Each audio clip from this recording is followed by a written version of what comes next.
Hello hi friends, అందరికీ నమస్తే. అందరూ బాగున్నారా? ఇక మనం మ్యాటర్కి వచ్చేస్తే, నిన్న ఇన్స్టాగ్రామ్లో ఒక వీడియో చూశాను. ఆ వీడియోలో ఏమైందంటే, ఒక పిల్లాడు ప్రైవేట్ స్కూల్లో నుంచి ఫీజు కట్టలేదని చెప్పేసి బయట కూర్చొని పెట్టేసినారు ఆ స్కూలు యాజమాన్యం అయితే.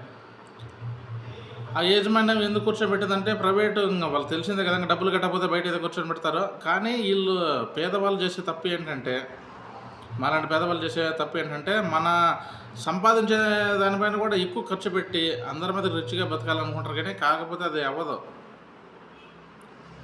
ప్రతి ఇంట్లో అన్నీ చూసుకొని ఆ తర్వాత కూడా పిల్లలకి ఖర్చు పెట్టి చదివించాలని చాలా అంటే చాలా కష్టం. గవర్నమెంట్ స్కూల్ ఉన్నాయి కదా, మస్తుగా ఉన్నాయి కదా, అక్కడికి వాళ్ళకి సరిపడ్డ తిండి పెడుతున్నారు, మంచిగా చదువు చెప్తున్నారు, మంచిగా బట్టలు ఇస్తున్నారు. గవర్నమెంట్ స్కూల్లో చదువుకొని చాలామంది ఉద్యోగాలు చేయట్లేదా? కొంచెం ఆలోచన చేయండి. పరిమితికి మించి ఖర్చులు పెడితే ఇలాగే ఉంటుంది మరి. కాకపోతే చాలా అంటే చాలా దారుణం. ఆ పిల్లని బయట కూర్చొని పెట్టండి, నాకైతే చాలా బాధ వేసింది. కొంచెం ఆలోచన చేయండి, ఆలోచన చేసి గవర్నమెంట్ స్కూల్లో కూడా చేర్పించండి. ఉంటాను మరి. జై హింద్, జై భారత్, భారత్ మాతాకి జై.